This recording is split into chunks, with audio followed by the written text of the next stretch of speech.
नमस्कार। आज की हिंदी कक्षा में रचनात्मक कौशल के अंतर्गत हम लोग सीखने जा रहे हैं एक नई विधा विज्ञापन लेखन, जिसे आप लोग एडवर्टाइजिंग के नाम से भी जानते हैं। लेकिन हमारी समझ के मुताबिक विज्ञापन मतलब उत्पादित वस्तु को बेचने या प्रचारित करने की कला ही है। लेकिन इस सीमित उद्देश्य को न मानकर ये जानिए कि आजकल जन चेतना युक्त कलात्मक विज्ञापन को भी प्राथमिकता दी जाती है। उदाहरण स्वरूप देखिए, अतुल्य भारत भारत की सरकार के द्वारा ही चलाया जाने वाला एक ऐसा अभियान है जो भारतीय पर्यटन को बढ़ावा देता है। ठीक इसी प्रकार से कभी कभी हमें इस प्रकार की भी चीज़ें समाचार पत्रों में देखने को मिलती हैं जो हमें सूचनाएं प्रेषित करती हैं। महत्वपूर्ण सूचनाओं से हम अवगत होते हैं उनके द्वारा।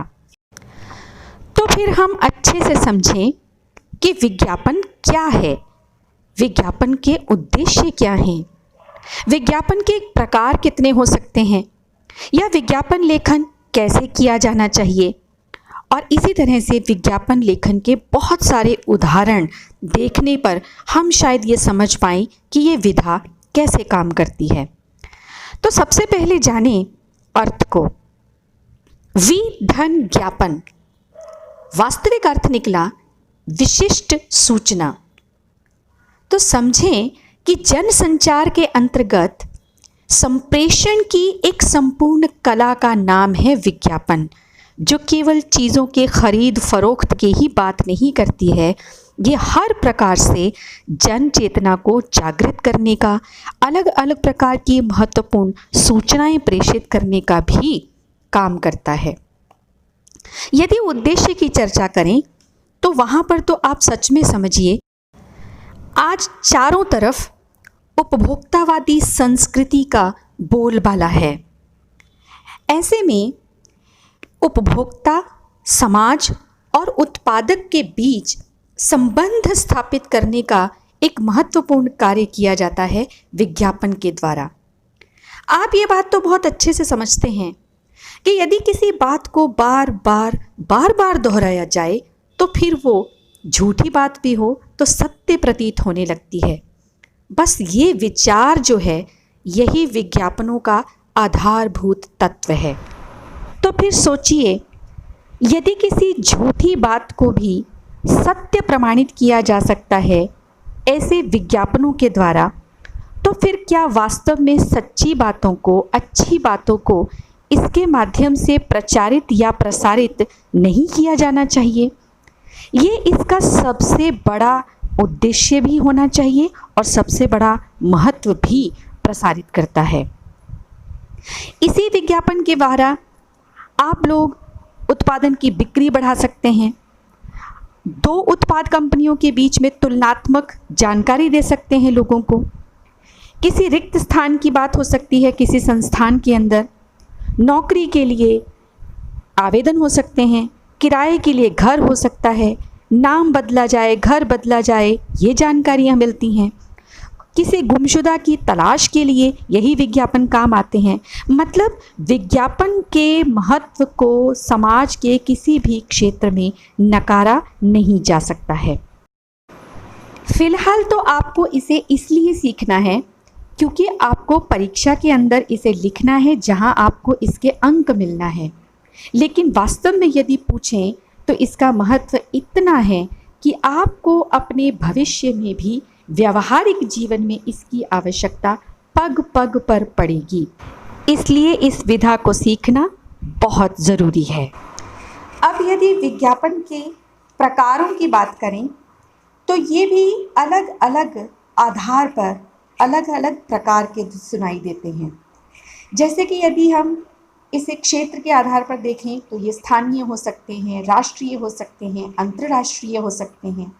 यदि आप इसके माध्यम की बात करेंगे तो ये श्रवण माध्यम से हो सकते हैं, प्रिंट माध्यम से हो सकते हैं, दृश्य माध्यम के द्वारा हो सकते हैं, या फिर वेब माध्यम से इंटरनेट वगैरह का इस्तेमाल करके विज्ञापन बनाए जा सकते हैं। लेकिन यदि मैं प्रकृति की बात करूं, यानी कि नेचर वाइज, तो भी आप इसे बहुत सारे प्रकारों को गिन सकते हैं। जैसे कि अनुमेय विज्ञापन, जो कि उपभोक्ताओं को रिझाने के लिए, उनको आकर्षित करने के लिए बनाए जाते हैं।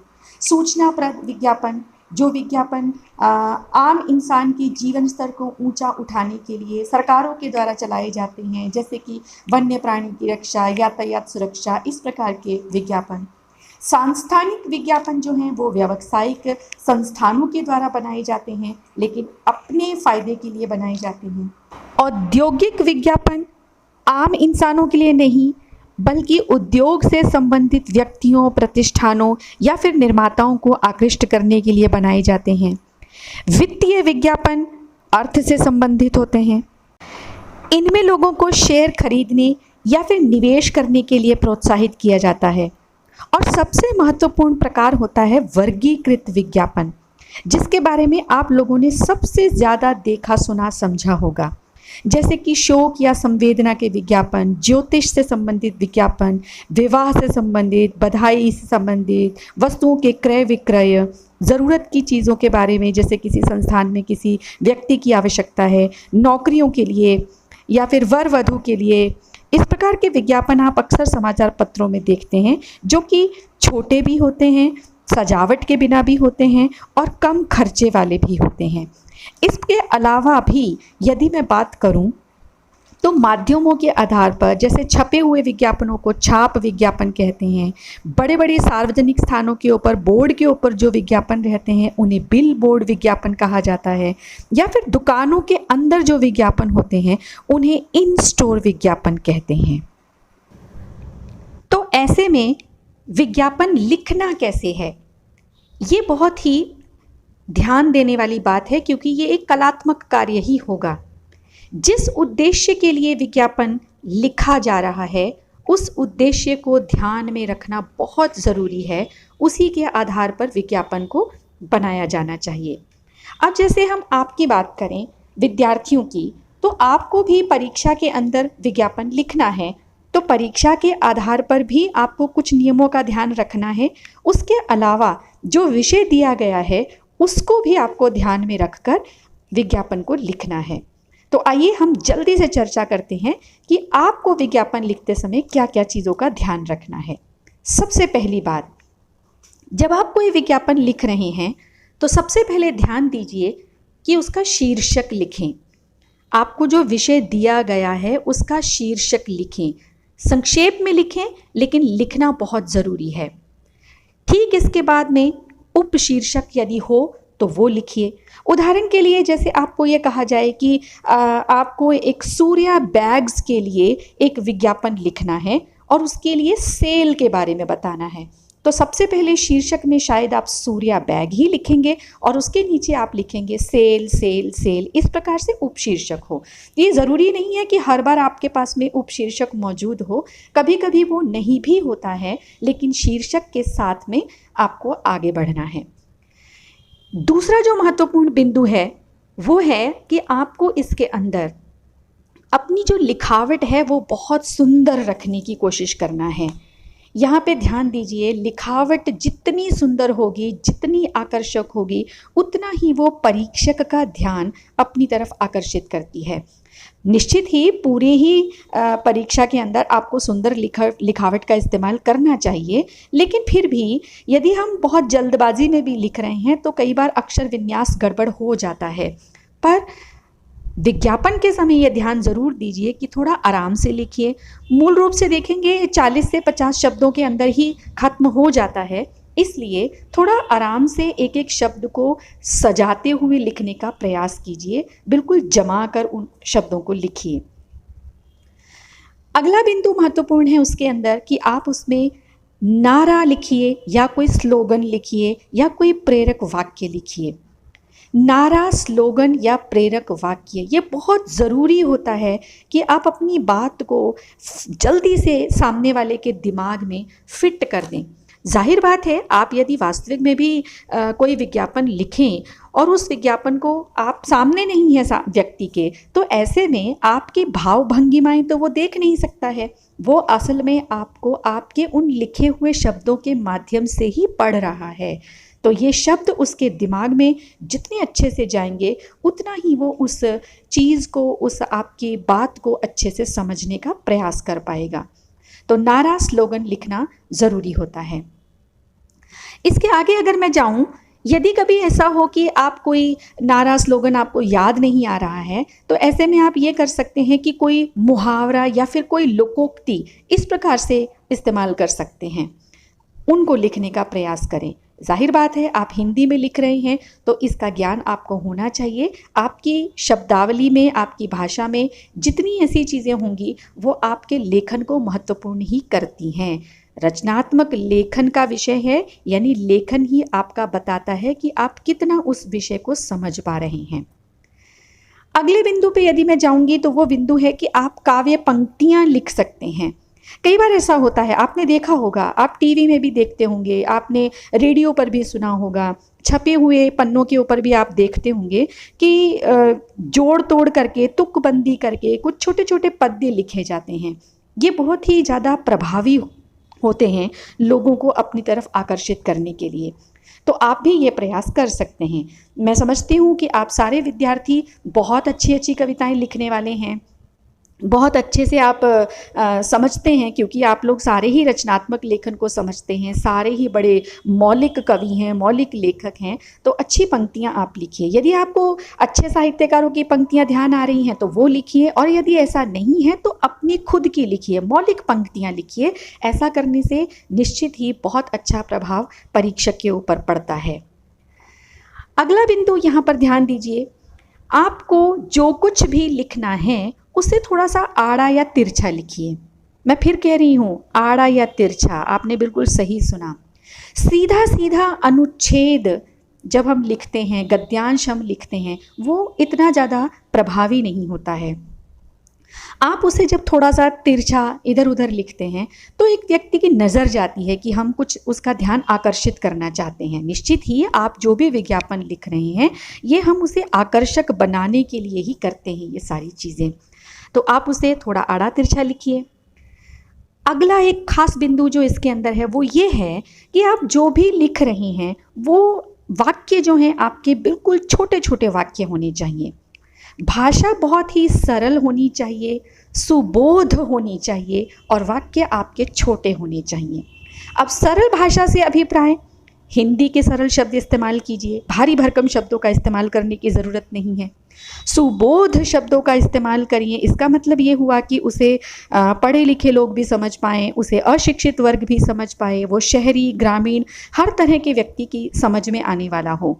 जाहिर बात है, परीक्षा के अंदर भी आप इस प्रकार से ध्यान देंगे, विषय से संबंधित सरल और सुबोध शब्दों का और वाक्यों का प्रयोग हो। और जहाँ तक मैंने वाक्य की बात कही है, छोटे वाक्य, ये आप तभी कर पाएंगे जब आप थोड़ा थोड़ा आड़ा या तिरछा लिखेंगे। तो ऐसे में क्या होगा, वो अनुच्छेद जैसा दिखाई नहीं देगा।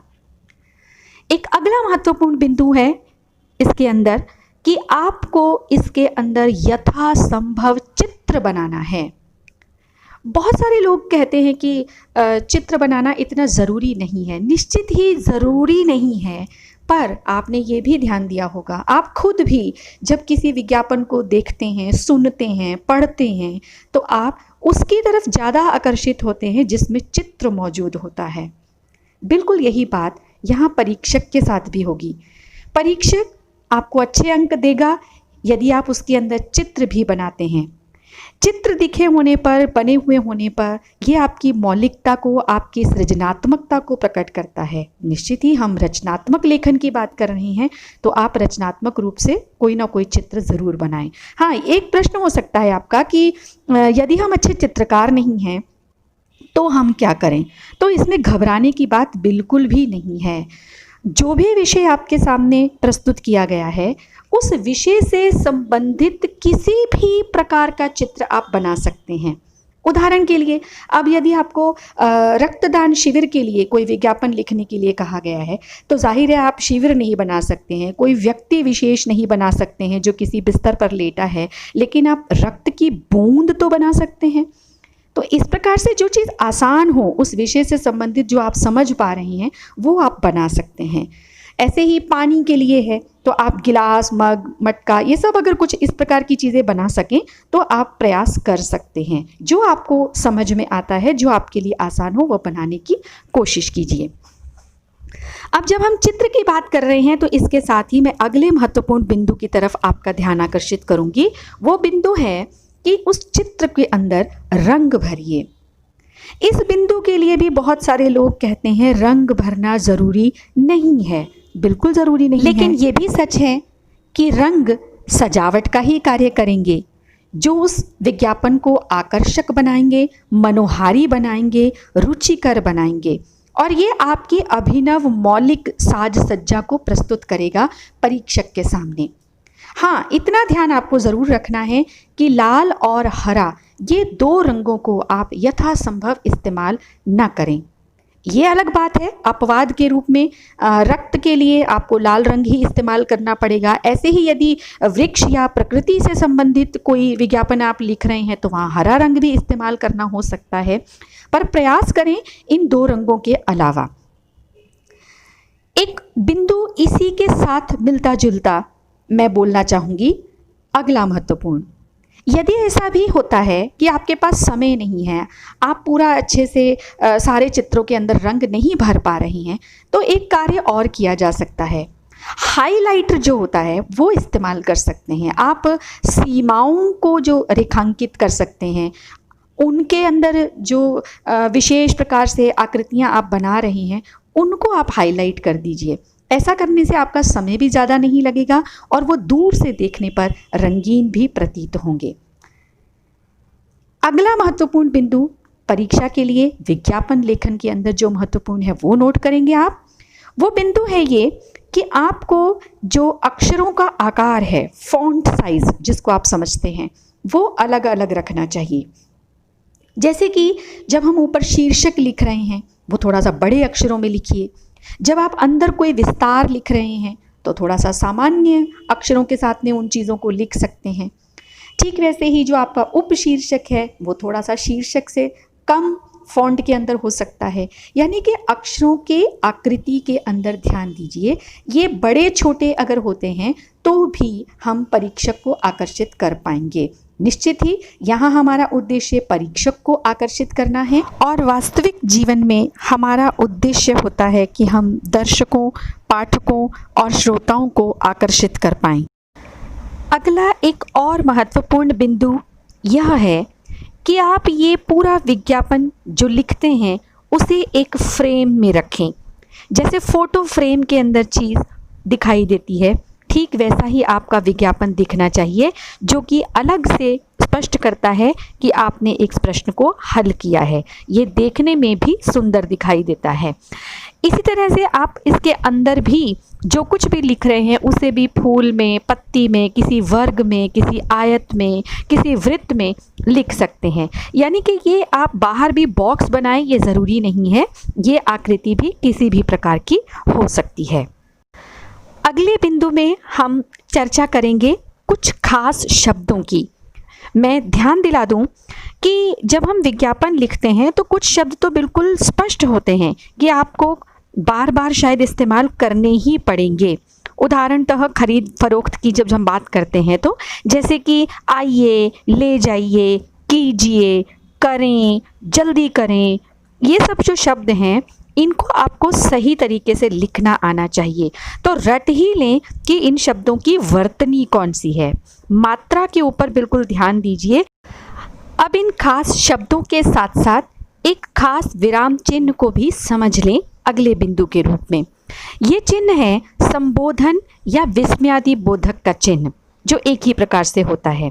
निश्चित ही जब भी आप किसी को आह्वान करते हैं, ऐसे शब्द आप इस्तेमाल करें तो उन शब्दों के तुरंत बाद आप इस चिन्ह का प्रयोग निश्चित रूप से कीजिए।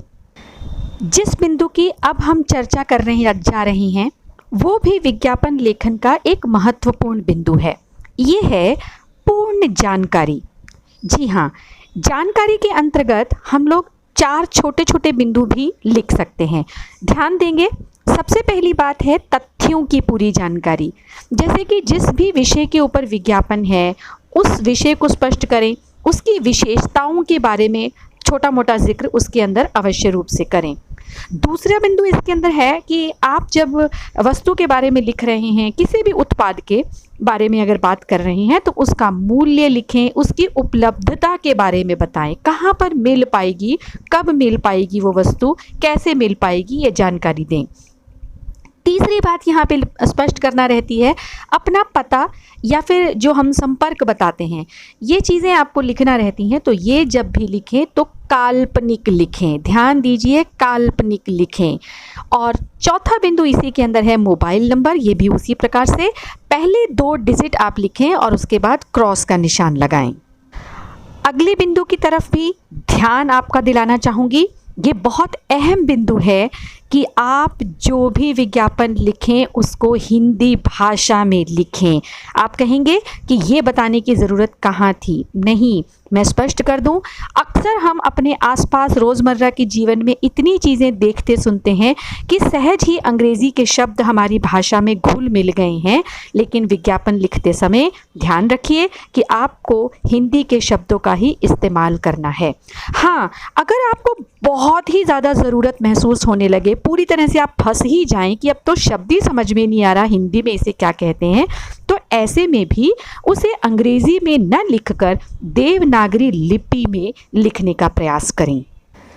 क्योंकि हर भाषा का अपना संस्कार होता है, इसलिए हिंदी भाषा के संस्कारों को न छोड़ते हुए उत्तम भाषा शैली का प्रयोग करें आपके विज्ञापन लेखन में। और अब आए सबसे अंतिम बिंदु की तरफ, ये है शब्दों की सीमा। निश्चित ही बताने की आवश्यकता नहीं है, पर बताया क्यों जा रहा है उस पर ध्यान दीजिएगा। जब आपको लिख दिया गया जाए कि आपको 30 से 50 शब्दों का ही विज्ञापन लिखना है, तो जाहिर है इससे अधिक शब्द नहीं होने चाहिए। यहाँ ध्यान दें, कम भी नहीं होने चाहिए। बहुत सारे बच्चे यही गलती करते हैं, हम केवल कुछ पंक्तियां लिखकर उसे छोड़ देते हैं और शब्द सीमा की जो बात परीक्षक के द्वारा रखी गई है उसको हम पालन नहीं करते हैं। तो ऐसा ना करें तो आप एक अच्छा विज्ञापन लिख पाएंगे। तो मैं आशा करती हूँ कि आप लोग भी विज्ञापन लेखन की इस विधा में कुशल, दक्ष और पारंगत होंगे और यहाँ पर प्रस्तुत किए गए उदाहरणों को देखकर भी प्रेरित होंगे, जो आपके जैसे विद्यार्थियों के द्वारा ही बनाए गए हैं। आप भी इनको देखकर इसी प्रकार के और सुंदर सुंदर विज्ञापन लिखें। परीक्षा के अंदर परीक्षक को आप लोग आनंदित और आह्लादित कर पाएंगे और अपने लिए अच्छे अंक अर्जित कर पाएंगे, ऐसी मुझे आशा है। अगले विषय के साथ मिलेंगे अगली बार, तब तक शुभ दिन, धन्यवाद।